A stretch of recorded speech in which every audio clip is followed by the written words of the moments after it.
good afternoon, good evening, or whatever time you're listening to us.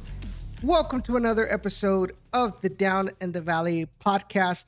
My name is Edson Ochoa, one of the co-hosts of the show. We've got a great show for you today. We're going to be talking about last Saturday's RGVFC victory over New Mexico United.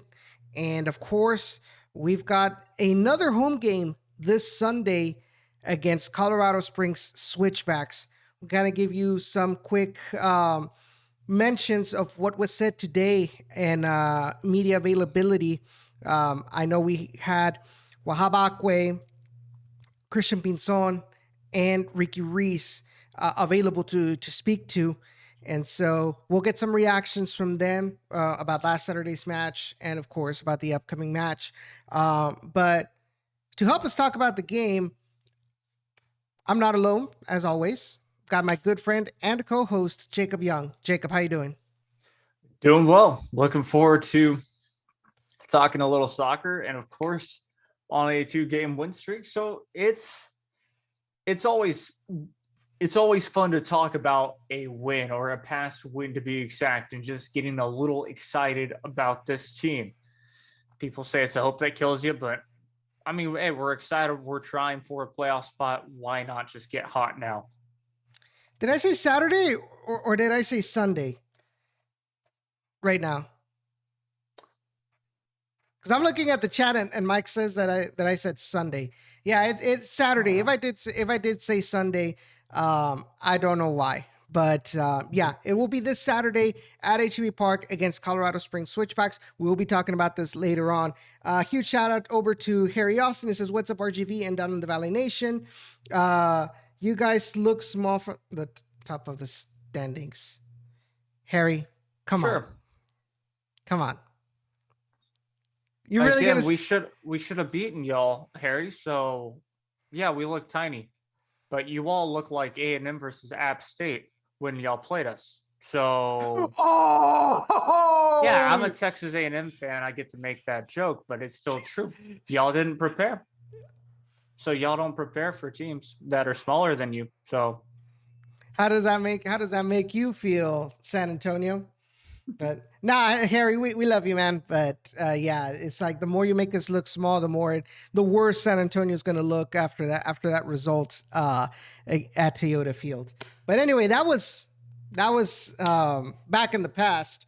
Let's talk about just a little bit more recent game. So last Saturday, after 45 days of being out on the road, RGVFC would come back and host New Mexico United. Arguably, I think they were like the fourth best defense in the Western Conference. As I mentioned last week, New Mexico was not coming in with a very good run of form. And there were a lot of questions being asked by New Mexico United Nation in regards to the offense specifically, that they were not producing a lot offensively. You turn around and see RGV, and overall you saw some improvements in the offense. You saw some improvements defensively. You saw a good result against El Paso, a good result against Las Vegas. Not a good result against Phoenix Rising, but overall, the Toros were coming in a decent run of form. I think in the last 6, if I'm not mistaken, I think they only lost one, that one against against Phoenix Rising. So they had a decent run, and they had some motivation, right? But the biggest question, the elephant in the room, you can call it, was how is this team going to react at home? Were they going to be able to replicate their offensive prowess that they had shown in these games on the road? Or were they going to be coming back into that RGVFC that was going to dominate, that was going to create opportunities, but they just were not going to be able to put the ball in the back of the net to get themselves a positive result, especially when right now their main focus is trying to rescue a playoff spot for this particular season. And I don't know, what were you thinking about that, Jacob, on Saturday? Coming into the match, yeah, I was just in the end hoping for the best. I walked in there with, through the gates, through security, with just let's see what happens. I let it rip, because we don't know what we will see, which RGVFC we will see. It stinks to say it like that, but that's the honest truth. Is who's going to be in the starting 11? What's going to happen? All of this stuff just piles in together, and from there, it's just what's going to happen. Yeah, definitely. And here's the thing, right? RGV's fan base. This screen is giving me a little bit too much light on my face. Starting to look like Casper there. But anyway, so RGVFC was getting into that pressure, right? Because the performance at home, as far as results, really wasn't there. A lot of people were starting to get desperate. You started to see a lot of fans, making comments on social media that, oh, we went to the game and I can't believe y'all didn't win. Why should I continue going, or why should I renew season tickets? And I mean, and they're all they're all valid, points. They're, as a consumer, they have the right to be able to say, well, no, this tickets aren't worth the money. Like they're not giving me value of entertainment, which in my eyes, I think RGV, despite not having the results, I think they played very entertaining. But that's just me. That's just my personal opinion. For others, their entertainment value is more about, do we win the 3 points? I don't care if we're getting pummeled, offensively, the goalkeeper's making save after save after save, like Tigres did last night against Chivas, where it was like first 20 minutes, like all Chivas getting, Nahuel making all a bunch of saves. Now, then all of a sudden, Tigres gets 2 opportunities, 2 goals. Final score ends up being 4-1 in favor of Tigres. So, maybe other people see that, but, I don't care how the team performs, just get me the wins, right? So there was some pressure in, okay, how are we going to be able to show the fans that this team has improved, that this team is worth paying a ticket to go watch at the stadium, right? So, and like I mentioned, in front of you, you had a decent New Mexico United defense, which was kind of relatively difficult throughout the Western Conference to be able to score a goal. So when you pair that with, the fact that we've gone against worse defenses like Las Vegas or Hartford, and we weren't able to score a goal, and it's like, where's the thing right there, right? So I honestly felt like I felt confident. I think I might have said it in last week's Copa Tejas, Striker Tejas podcast. I felt like I was confident that the Toros were going to get a good result, because I felt that the impact of Christian Pinzon and Jonas Fieldberg was more, or it gave it a 100-degree turn compared to what we had seen in the last couple of home games. We talk about, and I think we kind of spoken ad nauseum about it, where it felt like this offense with Gaviria and Adolfo Hernandez went out. I lost it on my mind. But this offense with those two, it just wasn't clicking. And like I mentioned on Saturday after the game, I told Wilmer Cabrera, look, is this because they haven't acclimated well, or is this just a incompatibility with these two players with the rest of the squad? And I think that, I don't know what you think, Jacob, but I really think that what we're seeing right now, I think proves my point that, you know what? Gaviria and Adolfo Hernandez were incompatible to the play style that Wilmer Cabrera wants. And I'll tell you this much before I take it to you. One of the players that we spoke about today in media availability mentioned something like that. He didn't specify, the players, but he did mention that it seemed like him and Jelberg were like the connection just was perfect for what Wilmer Cabrera was looking for in his squad. And I'm sure they were, because it showed. The definition of being compatible is it shows. Everything that you do, you're in sync with your partner. That's the way that relationships in general, no matter what they are, should be. And so I'm glad that RGVFC had finally found that, and coach found that just everything was a big positive. Now,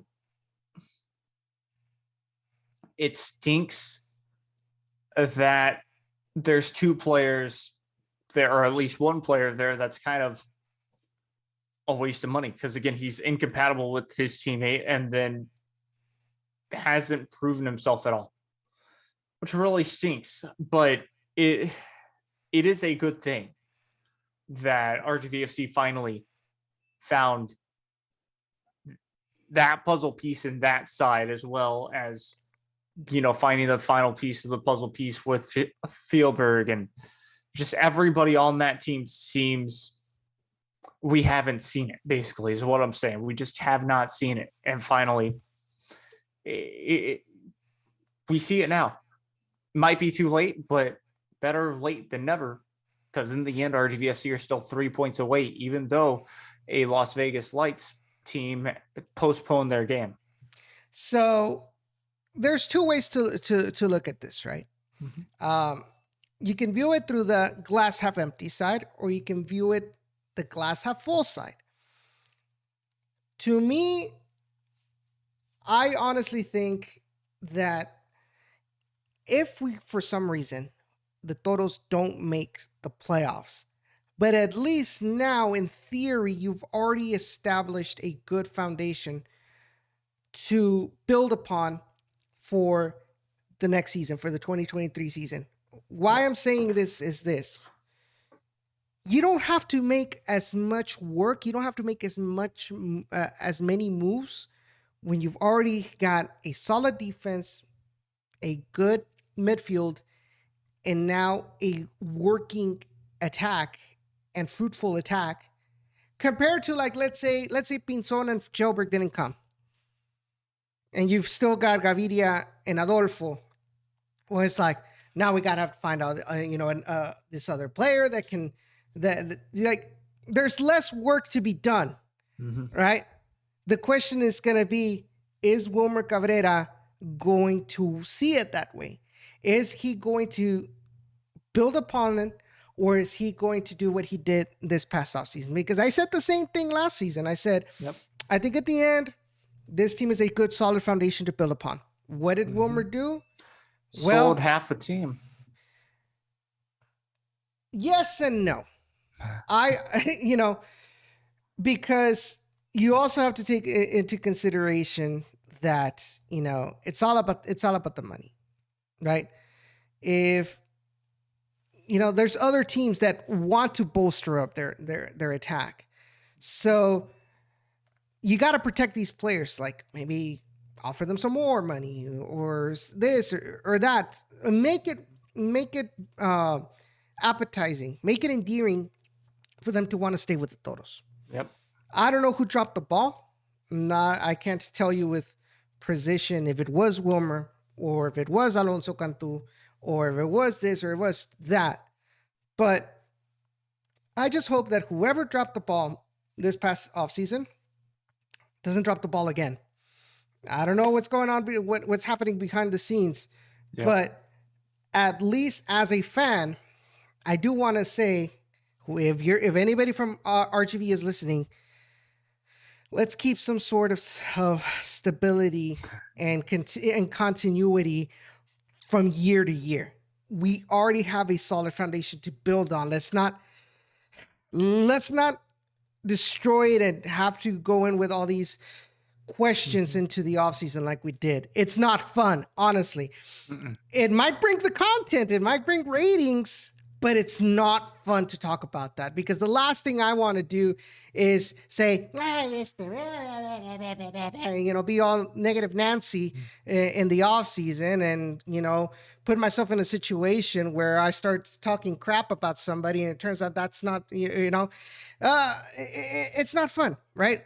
Whereas, and as a fan, of course, it's like, well, I already know this team, and that helps them, build a bigger connection between fan and players, right? Because you already know them, you've already gotten to know them at not necessarily at a personal level, but at least if you see him out there, at HEB, right? Then you're gonna be, hey, Ricky or lo que sea. It's like, man, my kid looks after you or looks up to you, blah blah blah blah, and it's like, and that's pretty cool, right? But if you keep on bringing players, it's like you got to start your chemistry in the pitch from almost from scratch. Name recognition as well, and you already know that these players, for the most part, they are comfortable in the Valley. They like the Valley atmosphere, the culture. If you start bringing all these players, you run into the risk of, like, you bring in a player that he doesn't like the Valley, or he prefers being in the big city, or this, or that, and this is starting to work, right? It's taken a while, right? But we're starting to see some improvements that can help us be consistent, and hopefully in the future, in a couple of years, we can probably finally say we can have a championship competitive team. Yeah, RGVFC, this is going to sound really American though, but yeah, RGVFC don't have a franchise player. What I mean by that is, like you said, Edson, somebody for fans to look up for. We used to, but not anymore. I think the closest player that we have, because he's been here before, is Isidro. But if he leaves again, I doubt he comes back. That's just, my thought. Because if he leaves, we all know he's good enough to stay wherever he's at and win championships with whichever team decides to pick him up. But yeah, my point is, it's just, we need that foundation. I think that's really the way to sum it up. We need the foundation to stay. Yeah. If it does not stay, all of a sudden, not only does it somehow bring ratings, it doesn't bring fans back. Fans sell tickets. Tickets are able to be seen by sponsors. And if sponsors see that people aren't showing up, bye-bye club. Basically, yeah. Or, you're going to be in debt and you're going to have to pay more. And we all know, allegedly, our owner doesn't have the most money in the world, which is, it's true. That's, Tesla and Bezos money. He doesn't have that. But yeah, in all the truth, that's true. You want fans to come back. That's the main goal. And then all of a sudden, a lot of fans can celebrate a championship together because they also know this team. Yeah, definitely. You also want to put the Valley on the map, right? You're starting to see, people from outside the Valley, paying attention to the club, listening to the pod, watching the games. A huge shout out to your Schattenwolf over there in Germany. Huge fan of the podcast. Huge fan of the Toros right now. He's pretty much expanding the word of Mr. Toro over there in Germany, and that's what you want. You want your brand name to be outside this market, not just be a local team, but a team that is well known outside of the Rio Grande Valley in the United States, in Texas. So it's a lot more difficult, obviously, in second division soccer, but it is very doable, right? But it's going to be establishing your bases that you already have. And to sum it up, because when you get back to talking about the game, to sum it up, don't put more work on yourself than you need to when you've already done most of your homework in this season. You get what I'm saying, guys? So it's going to take a lot more money. It's going to take a lot more work, and it's going to take a lot more time. You have to start from scratch, rather than building a foundation. That's pretty much what I'm saying, and I think it benefits everybody. And I know it's just a humble opinion off of a fan, off of a nobody, right? But sometimes they gotta listen to the fans. And I know I'm not alone in this sentiment, right? So, but yeah. Quick look at the chat. So we've got Santos Cisneros is on. He says, hello. How's it going, Santos? Let's see. Harry says, Edson, you love negative Edson. Like I said, you might think I do, but I don't. I don't like being too negative. It comes too naturally to me to be all frustrated and kind of vent about it. But I don't like that, and I'm trying to improve that situation. But sometimes you have to say what's in your mind, unfiltered, right? Because if I come in here and just sugarcoat things, then what am I looking bad as somebody that is a platform for the fan base to be like, oh, he doesn't represent me. He doesn't, or me or Jacob, right? They don't represent how I really feel about this team. My frustrations. Oh, like he's just sugarcoating, like he's being too nice. He's being too nice about her. He's not saying what's really going on. I lose credibility. Jacob loses credibility in the fans' point of view. Obviously, there are some things that we might say that might not be what the fans really think, but at least we try to give our arguments and say, okay, this is why we believe this, yada yada yada, right? We try not to be people that are going to be baseless in their accusations. We have, once we know more information, then we're like, okay, we thought this, but this is really what's going on, right? So anyway, my dad says the bases are already established for next year. It's only a question of making the internal competition more intense. Okay, I agree with that. Abraham Moreno says, I'll say what Edson wants to say. Let's not F it up. Or, hold on. Let's not this up. I agree we need to build on the current chemistry with the strong talent. Santos says, thinking the team has a chance to upset another number 1 seed again this season in the playoffs, Harry. Ooh, calling him out. South Texas Border Sports says, hello. But yeah, that's pretty much what the fans have been saying so far. So anyway, going back into the match. So one of the first things that I noticed while I was up in the press box, kind of suffering thanks to the oh, I didn't tell y'all, right? I haven't told y'all yet. I know Jacob, but I haven't told our audience. So on Wednesday, yeah, it was on Wednesday, right, when we played El Paso.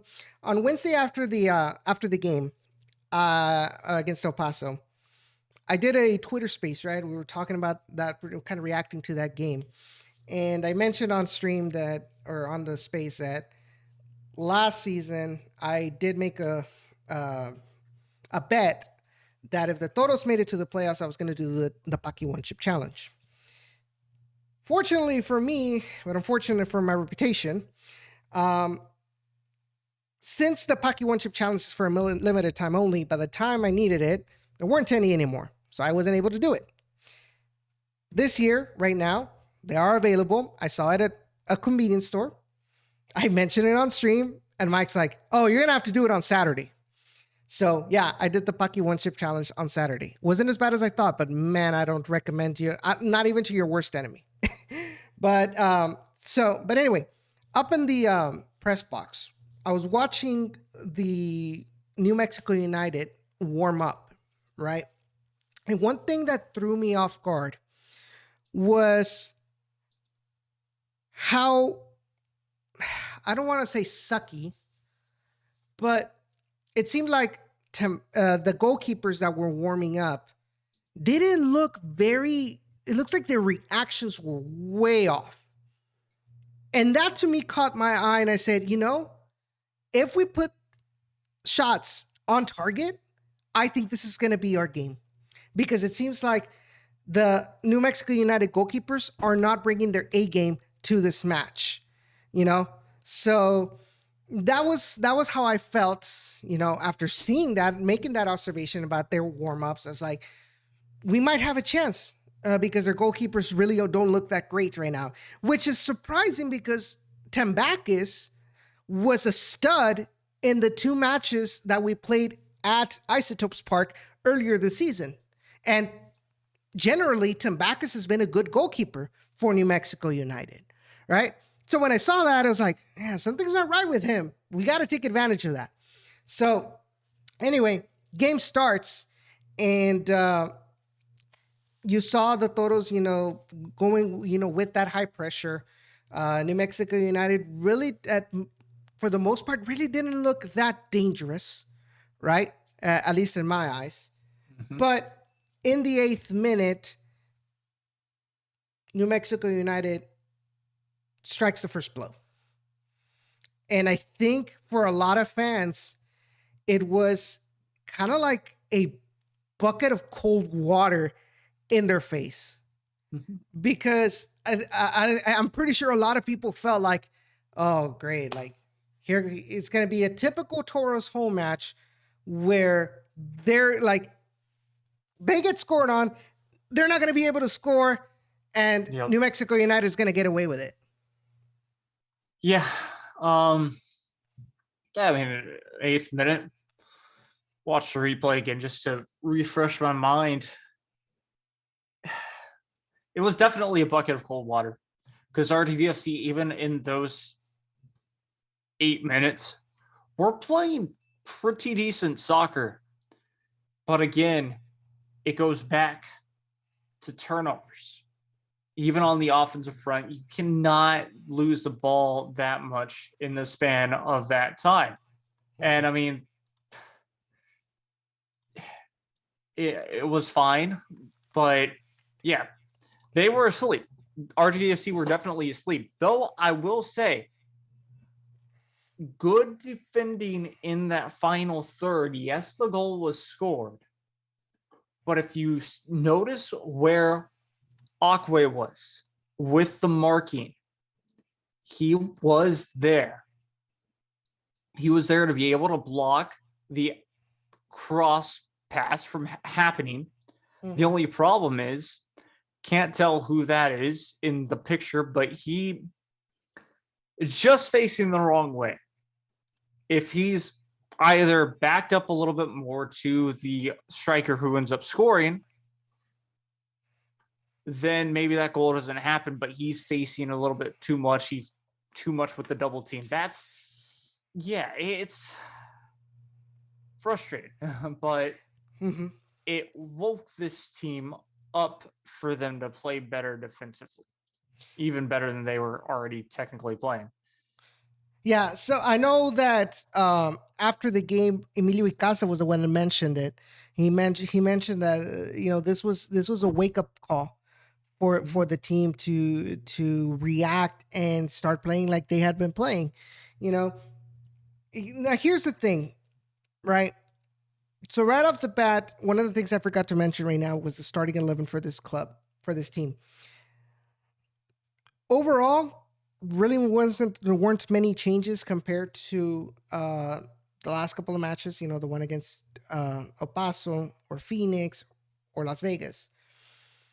The biggest change was Frank Nadarce for Eric Pimentel, who was not even on the bench. And according to, I want to say it was also Emilio Icaza did mention that it wasn't until a couple of hours before the game when they were told that that Eric Pimentel was not going to be playing.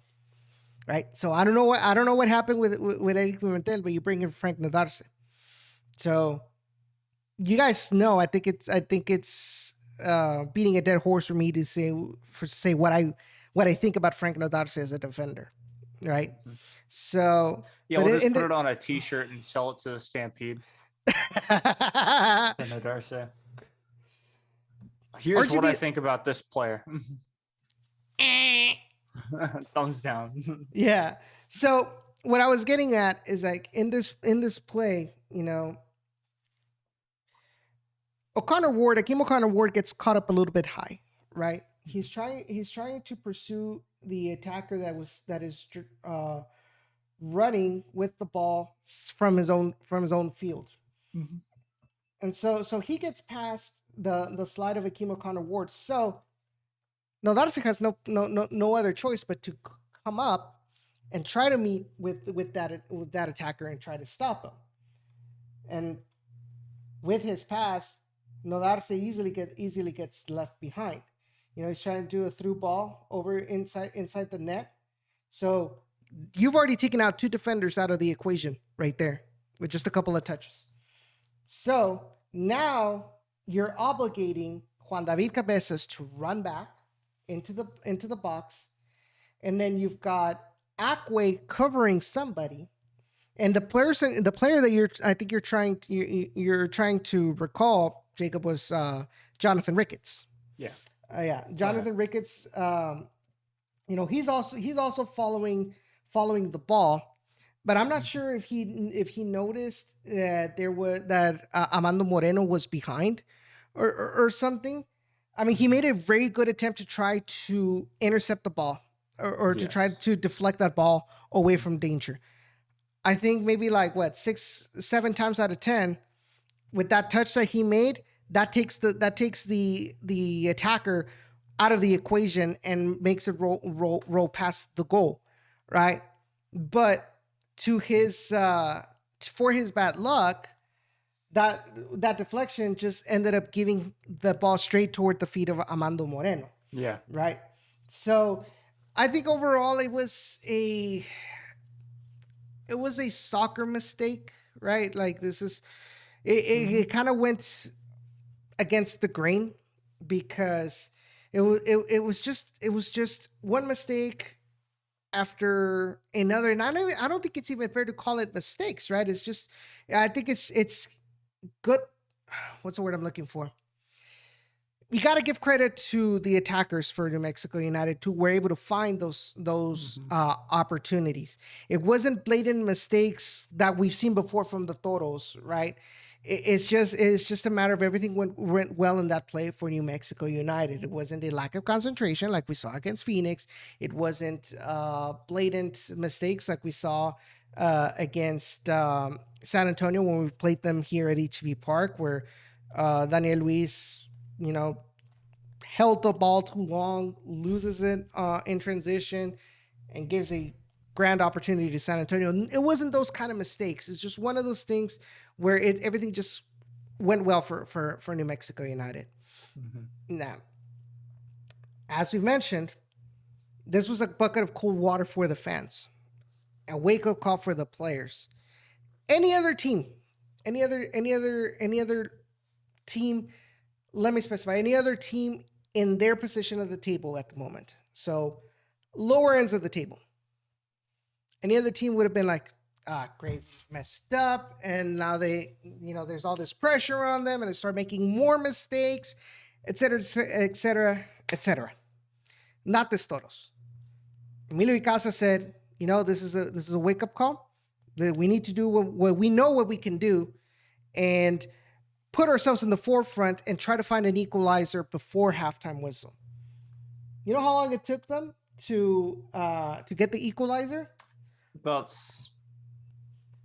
exactly 7 minutes. Exactly, yeah. 7+. So yeah, it was 8 minutes. Like the ball goes in the back of the net at 15:01. No joke. Like it crosses the line at about 15, which is crazy, and then touches the net 1 second later. Yeah, it was a perfect rebound. Like, I'm gonna bring up this example perfectly. It's like you just get dumped by your girlfriend, who you've gone out with for 3 years. Let's say that. Then instantly are able to bounce back about a month later and at least have a rebound. That's how that felt. It did.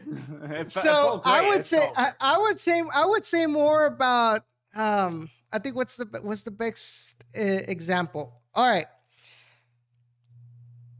Denny Hamlin in Darlington. No, where did he win last time? Was it Pocono? Anyway, I don't know if he won it there. I don't know. So anyway, there was this one race where Denny Hamlin makes a mistake on pit road, so that puts him a lap down, like really kind of close to the end of the race, and he was somehow able to bounce back to end up winning the race at the end of the day.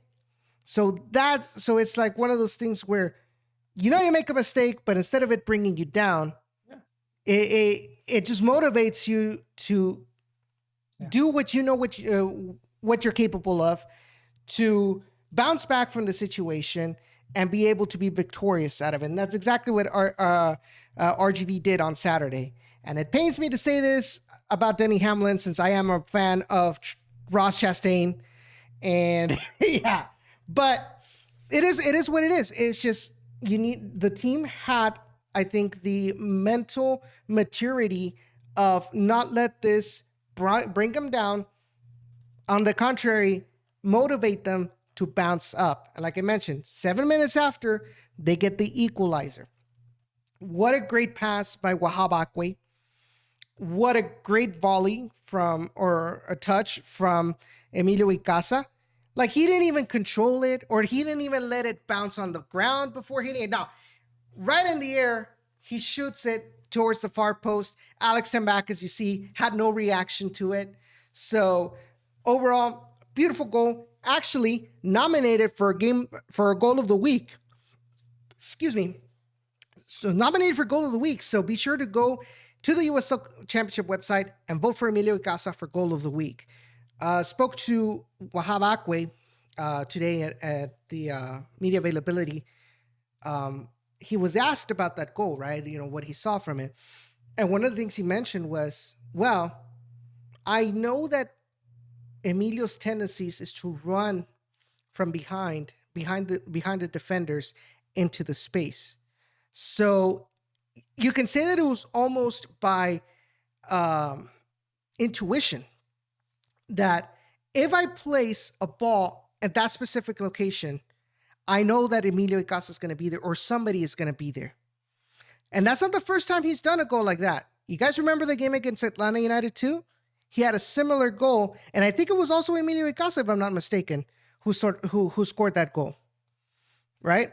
So this is where you're starting to see, I think, the effect of the chemistry between these players. Like, they already know almost by second nature what each other's going to do, what their tendencies are, and how do we make them work to our advantage. Exactly. How can we make them work to our advantage? I mean, that's perfectly well said. And I think right now it's just a matter of they've just got to keep playing how they're playing. I think the tools are there on the field. Everybody, the chemistry, it feels great. But yeah, Pimentel, or not even Pimentel, but everybody just feels focused. And that's the most important part. Mm-hmm.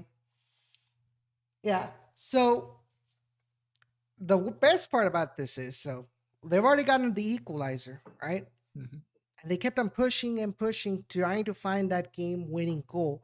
It's like they didn't just rest on their laurels. Oh, we got the equalizer, let's just put this to bed now. Now they continued trying to find that go-ahead goal. They smelled, and I've said this phrase before, they smelled blood in the water, and they're going to go out on the attack. Like, you've already got them stunned because New Mexico United was stunned by that goal. They were not expecting it. And so now RGV continued with the high pressure, continued to force mistakes by New Mexico United, and eventually they end up finding another goal right before not right before the half, but in the 21st minute, right? Once again, Christian Pinzon brings in his magic, his footwork. We saw his footwork against El Paso Locomotive for him to get past two defenders by himself. Today, in this game against New Mexico, you see his footwork to get himself out of tight situations, because he had, and I'm not exaggerating when I'm saying this, right between him and the goal, in his line of vision, he had 5 to 6 New Mexico defenders in his way. And within that enclosed space, he was able to control the ball, position the ball towards the left foot, and him take the shot towards the far post. Alex Tambakis, once again, did not react to that ball. Goal for the Toros, 2-1, right?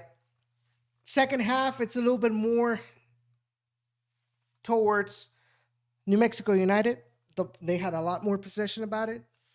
But yet somehow, I really didn't feel like there was going to be some imminent danger from New Mexico.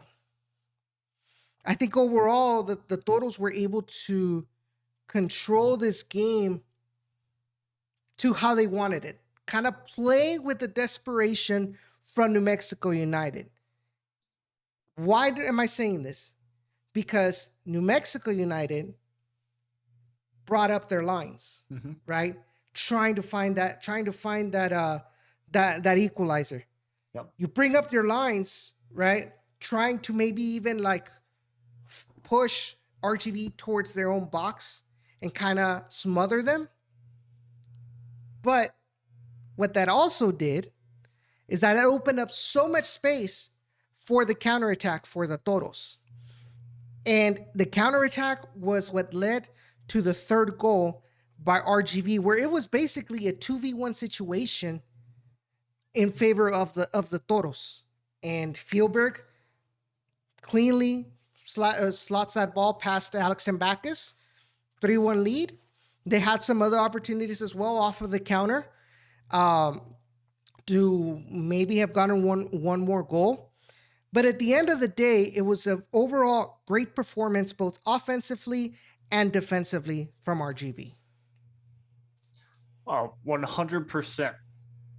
I mean, just looking at the counterattack now, it's everything that you'd want in having a lead and having a perfect finish, calm, cool, collected from Fjellberg. But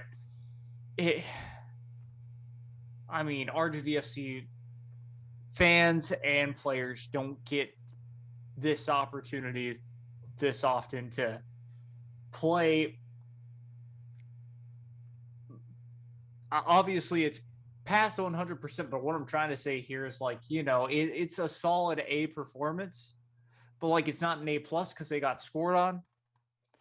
So it's one of those, but it's just something to build off of. RGVFC doesn't get that opportunity to see this is what we could be if we do this constantly.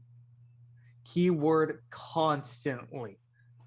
I loved just about every second of it. Even when New Mexico United scored, it was like, what? They scored? We look decent. This doesn't look too scary.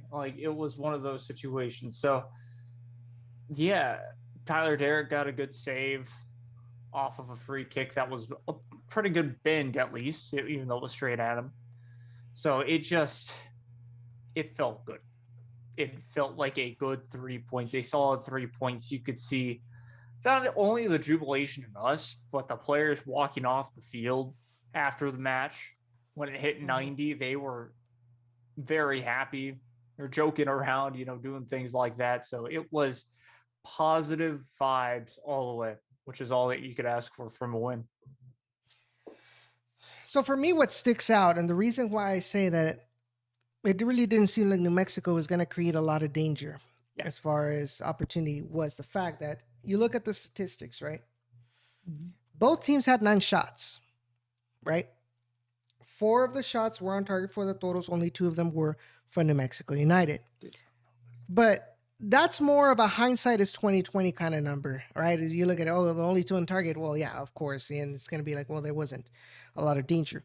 But here's another thing that I have to tell you all that made me understand at the moment that, I don't think New Mexico is going to find a way because of how well RGV's defense is holding up, despite not having Eric Pimentel. But the fact that out of those 9 shots, 5 of them were outside the box, meant that the Toros had the box locked down.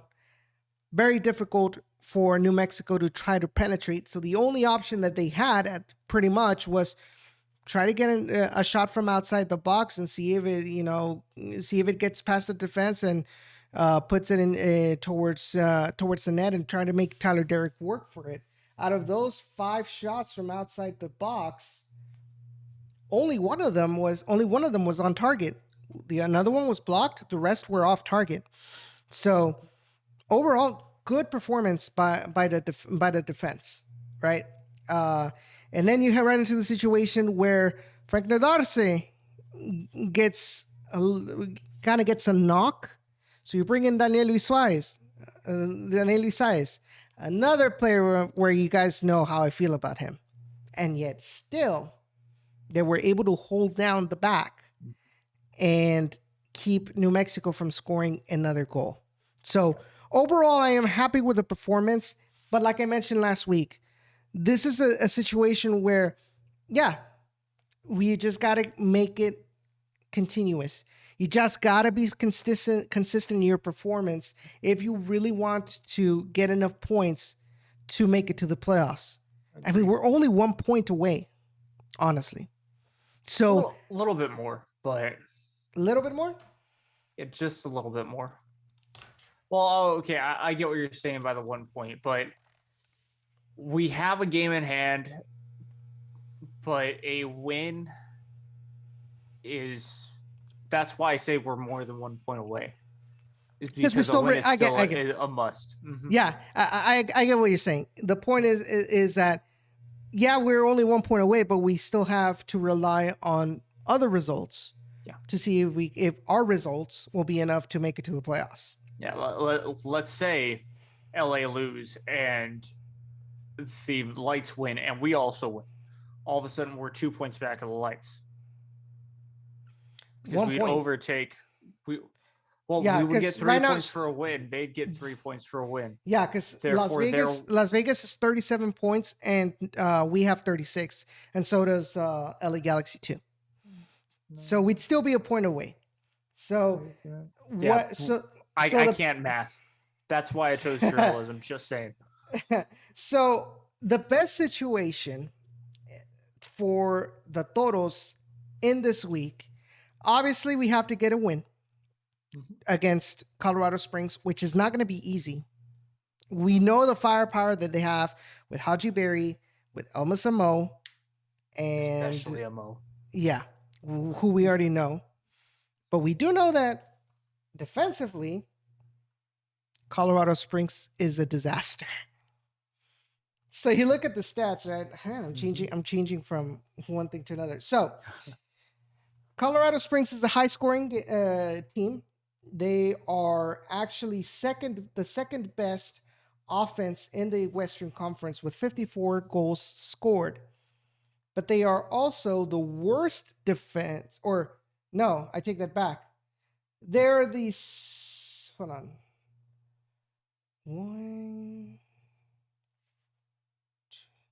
They're the 4th worst defense in the Western Conference. Yeah. Behind LA Galaxy 2 with 53 goals against, Monterey Bay with 44 goals against, and Phoenix Rising and Orange County with 48 goals against. So you're talking about defensively, they're about the level of a bottom of the table team. Mm-hmm. So that's where RGV is going to have an opportunity to get the victory. Why I think this victory is achievable. Yep. Because if we hold it down like we did against El Paso, right? Which was at times showed a good hot streak of being very offensive oriented.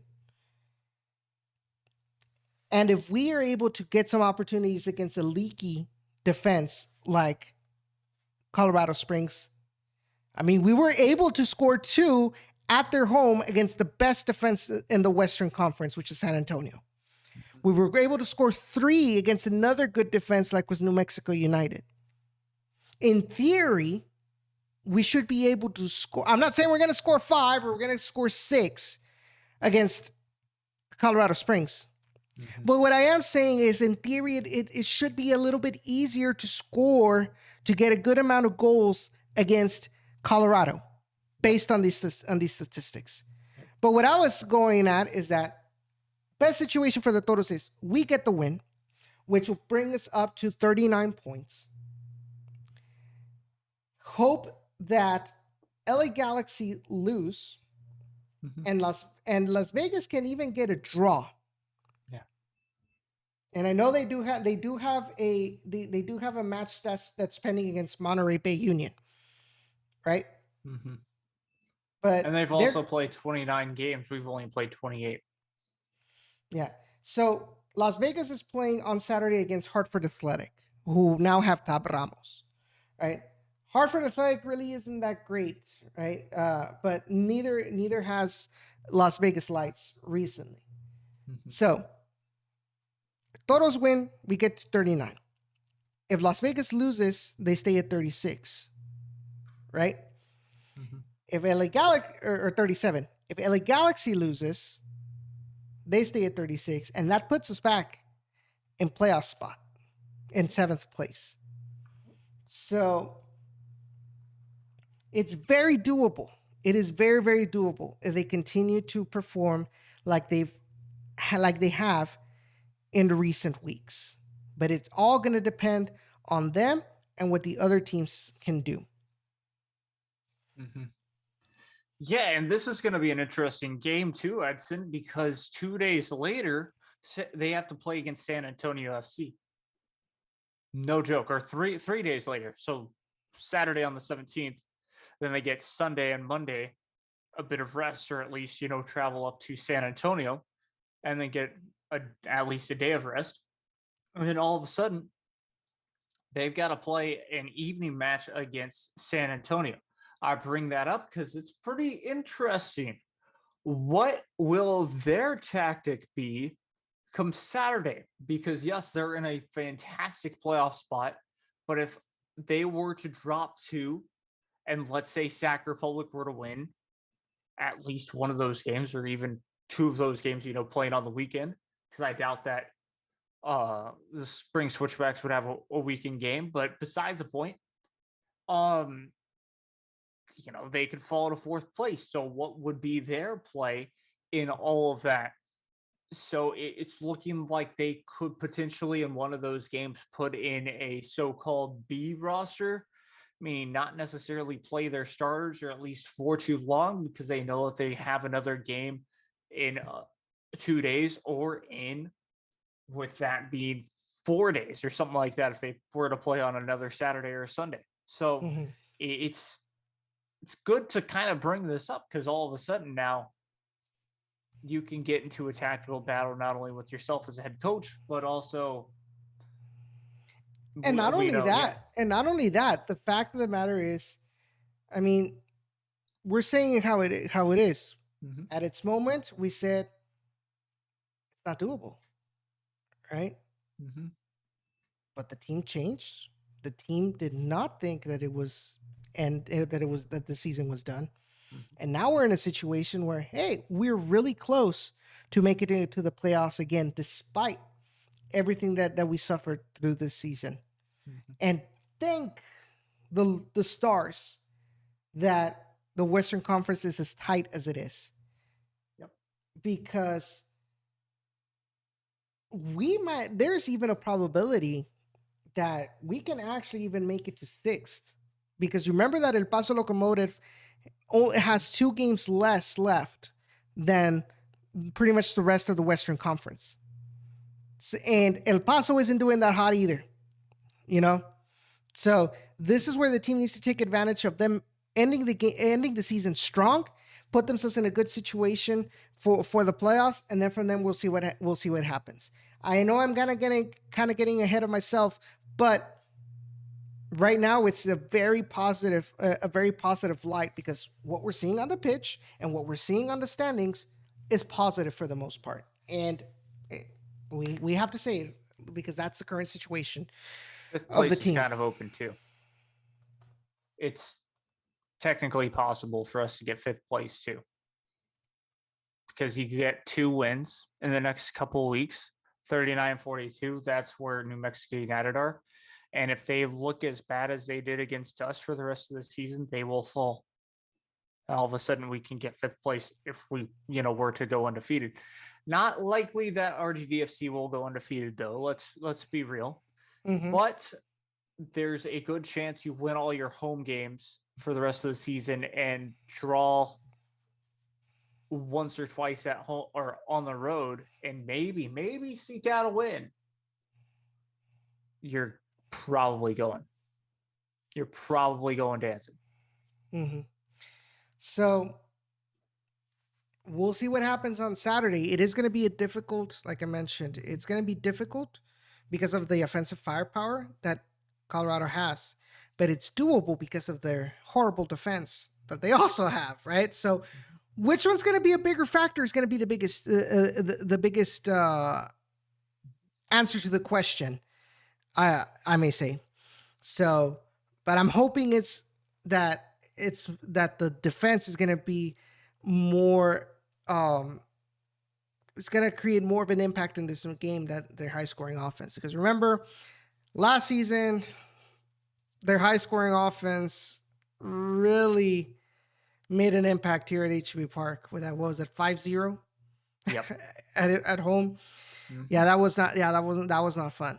So hopefully we don't have another situation. In fact, we could probably feel like maybe it might be where the Toros end up being the high scoring team. We never know.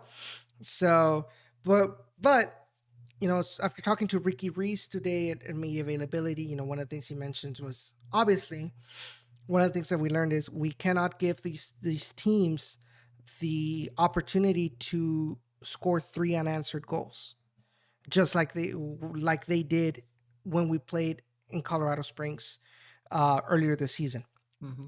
Yes, the team was able to bounce back and score 2, and he says maybe we had more time, we could have equalized, or maybe even gotten the comeback win. But we can't put ourselves in a situation where we give them the initiative of controlling the game and scoring their opportunities. We'll see if they're able to get that done, but it is going to be a very big key. And another thing that I think even Pinson and Ricky mentioned is we're not, and I think even in this game against New Mexico, Jonas Fielberg mentioned it. If you guys haven't seen the interviews, check out on my YouTube, on the YouTube channel for Down in the Valley. I did upload the post game interviews from Coach and from Jonas Fielberg, so you guys can listen to what they said. But Jonas did mention, we're not really focused on what the other team brings to the table. We're more focused on our strengths and how we're able to implement them on the field to nullify any strengths, whatever they may be, that our opponent may come bring into the table. And they did that against New Mexico. Can they do that against Colorado? We'll be sure to we'll find out on Saturday. But Jacob, what is your prediction? Let's see. It's Colorado Springs switchback, so they won't like the heat. That's going to be for sure. they'll be able to breathe a little bit better. But in the end, RGVFC will eke out a 4-2 victory. Okay. And that is just a regular prediction. I'm going to go my regular prediction. I'm going to go with a 3-2 win by the Toros. It's going to be hard fought, right? So but I feel like they might be able to get a win. They might not get the clean sheet because we know the firepower, and we have to respect that firepower as fans, and obviously as a squad. You have to give respect to the firepower that Colorado Springs brings. But I do feel like 3-2 might be on the cards. Bold prediction. Bold prediction. The wind is going to be crazy at HEB Park this Saturday, and the Toros will end up winning 3-2. You know who's going to score that goal, Edson? The winning goal? The winning goal. Who? For RGVSC. Tyler Derrick. Because the wind. It's going to bounce perfectly. Hey, and we've seen those kind of goals in League One. There was a goal like that in League One. And it was actually, you know what's funny? So that goal, I want to say it was Greenville Triumph. But that goal happened, I think, maybe like 30 seconds into the first half. Goalie gets the ball in his own area. He kicks it, and from his net is able to go into the back of the net of the opposing team. Wonder goal. But it does happen. But I love that. I like that prediction, man. I love that bold prediction, to be honest. So my bold prediction, I'm going to go with a 4-0 defeat. Yeah. That's my bold. That's my bold prediction, and the reason I say this is because RGV, I think this whole season, have not lost by more than one goal. Yep. Even when they've lost, they've made teams suffer to get those goals, which is why this makes it a bold prediction. We know about the firepower that says Colorado Springs has. Mm-hmm. But the bold prediction is the defense comes out playing a dumpster fire of a performance, and we get another repeat of last season. So that's my bold prediction. So I'm going to look in the chat real quick and see what the predictions are. So my dad says, we know that Wilmer's a specialist in designing play styles to take advantage against the opponent. We saw that with Sacramento, San Antonio, now New Mexico. Mike says his prediction, RGV 2, Colorado Springs 2. And then he says, bold prediction 4-2 with 2 goals in the last 15 by RGV. I want to assume that 4-2 is in favor of RGV, Mike, because you didn't specify, but some good predictions right there. But guys, I think that's going to do it for tonight. Jacob, do you have any final words before we sign off? Looking forward to the match on Saturday. Didn't realize that the last games of the season not only coming up, but we technically have 2 more road games after this Saturday, which is crazy. Starts off with Charleston and then goes off to what is that team? Memphis. Yeah. And then I believe that they're difficult teams. Yeah. And yeah, I believe that's it, if I'm not wrong. Yeah. So the remainder of the season is obviously the Saturday's match against Colorado, then travel to Charleston, which is going to be a Friday match, and then return against Louisville City, travel to Memphis 901, come back against Phoenix Rising, and then finish the game at home against Monterey Bay. So it's going to be an interesting end to the season. Yep. Looking forward to it, though. It's going to be exciting. Oh yeah. I think it's going to go down to the wire, just like last season. But I think if we do make it to the playoffs, man, it's going to be huge. I just hope that the rest of the fan base kind of wakes up and shows their support at the stadium. But we'll see. But guys, that's going to do it for tonight. Thank you so much for tuning in. We appreciate all of the support that you not only give the Toros, but also specifically to Down in the Valley. We are nearing our 5th anniversary. I think I was making calculations, and on October 5th. So in fact, the day of the season finale, that is the 5th year anniversary of Down in the Valley. That was the day, 5 years through that date was when Down in the Valley made its first official episode as a standalone podcast. So, man, it has been a long time. And I think most of those years it's been us, Jacob and I. So, I think we've come a long way from our beginnings, and I can't wait to see what the future holds for this podcast. But be sure to, if you guys missed any part of this episode, obviously you can watch the archive, but you can also check out the audio-only version on Google Podcast, Apple Podcast, Spotify, Stitcher, Anchor FM, and on TuneIn Radio.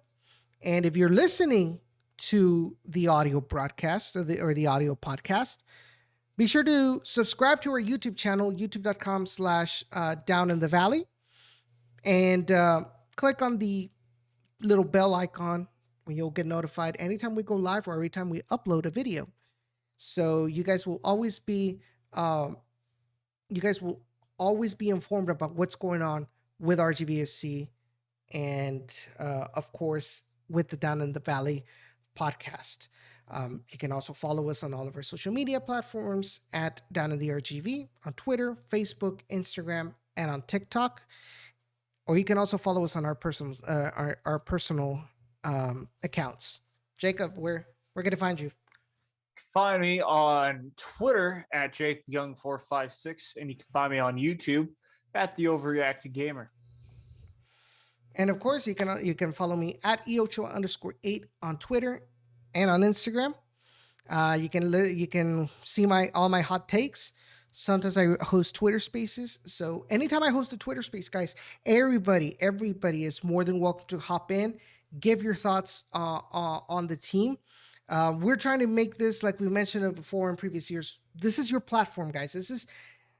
We're trying to be that platform so the fan base can voice their opinions and about the team and even learn about the team. So that is our overall goal of the Down in the Valley podcast. But thank you so much for tuning in tonight. We'll see you all next week for another episode of the Down in the Valley podcast. And hopefully I can see you all this Saturday at HEB Park. If you guys see any one of us, be sure to come by and say hi. Hey, I might even buy you a beer. But we'll see you all. Have a good night. Take care.